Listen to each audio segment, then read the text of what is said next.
A good editor must have some sense of how to tell a story,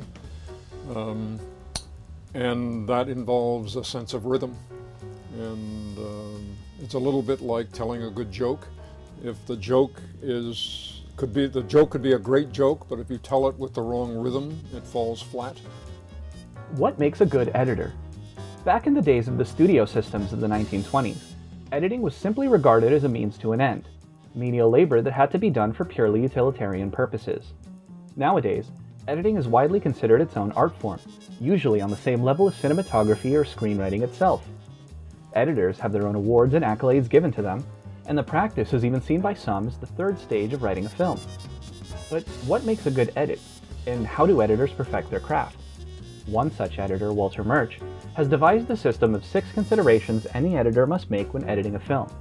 His Rule of 6 aims to inform an editor of which considerations are the most important when choosing how to cut and how to arrange scenes together.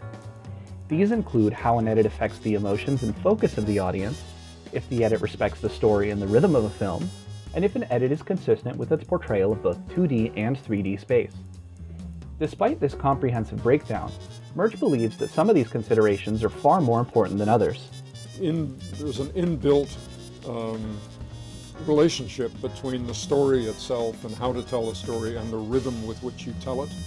And editing is certainly 70% about rhythm and what you are showing and the rate at which you show it. And it's very hard to teach this. You in a sense, it's like dance. You can explain the rudiments of dance, but to really learn how to dance, you have to dance. You just have to get out there and do it. As Murch describes, rhythm can be an incredibly difficult aspect of editing to capture, but it remains the most important part of any good edit. When an edit is out of time with the rhythm of a scene, it can be incredibly jarring and disorienting for the viewer. It is the job of the editor, then, to feel the flow a scene necessitates and cut in a way that matches this rhythm. If the edit is out of time, the viewer can feel it, making for a uniquely unpleasant movie-going experience. Take this scene from 2018's biopic Bohemian Rhapsody, which sees legendary rock band Queen meet their producer for the first time. Wow. I didn't know he was fancy dressed for it. I've got to make an impression, darling. You look like an angry lizard. It's your best work.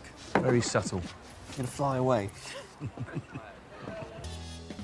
The speed and intensity of these cuts turns what should be a low-intensity dialogue between the band members into a dizzying minute of cinema whiplash. Rather than fast-paced cuts dragging the viewer's eyes back and forth, perhaps a single, long take would have served the scene's rhythm significantly better. However, sometimes fast-paced cuts can benefit a film, rather than distract from it. Such is the case in 2013's The World's End, which sees a group of old tavern buddies, now all responsible adults, return to their hometown for a night of drinking. Like director Edgar Wright's other films, The World's End uses its cuts to establish an incredibly snappy and upbeat pace. It uses this established cinematic rhythm to great effect, with the editing often serving to highlight the punchlines of jokes. One such example is in this scene, where the group is ordering their first round of the night. Spear. We'll have 5 of those, please. No, sorry. Can we have 4 of those and a tap water, please? What?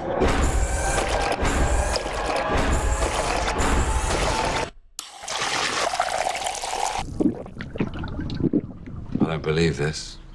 When it comes to editing a film, there is no right or wrong pace when choosing how to cut. Just as a series of quick cuts can distract the audience, it can also be used to make the film a tighter and more entertaining experience.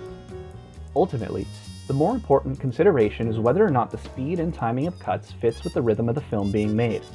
But what happens when an editor chooses to break the rhythm of a film? Though it may sound like a cardinal sin of editing, breaking the rhythm of a film with a cut can be just as effective a tool as sticking to it. Such is the case in 1967's The Graduate, a film about a recent college graduate who finds love while struggling to figure out his plans for the future. Though the film was originally meant to have a happy ending, director Mike Nichols allowed the camera to continue rolling on the final scene. What followed was a reaction of genuine uncertainty from the actors, who did their best to stay in character as they wondered why Nichols never called cut. This take was left in by the editor, which resulted in a brand new ending which better suited the film's overall tone and themes.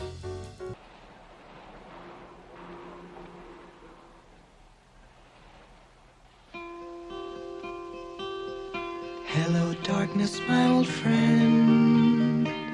I've come to talk with you again, because a vision softly creeping left its seeds while I was sleeping, and the vision that was planted in my brain still remains within the sound of silence.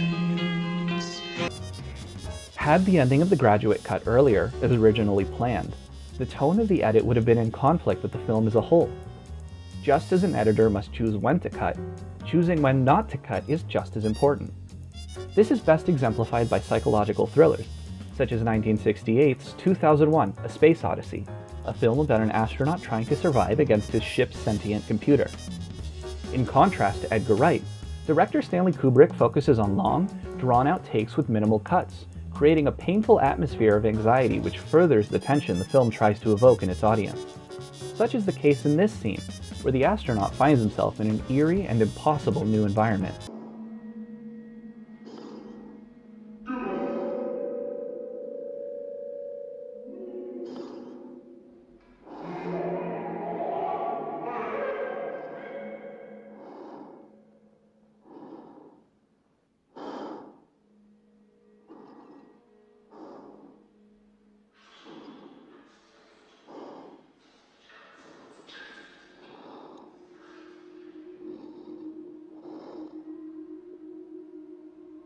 When taken together, all of these clips serve to prove Murch's original point.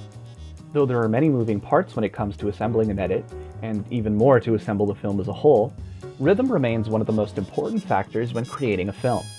For an editor, finding and being able to keep in time with the rhythm of a film is just as important as a writer's dialogue or a cinematographer's shot composition. Without rhythm, cinema loses an unseen aspect of what makes films so entertaining, having lost an important part of their identity. Because when the edit doesn't have rhythm,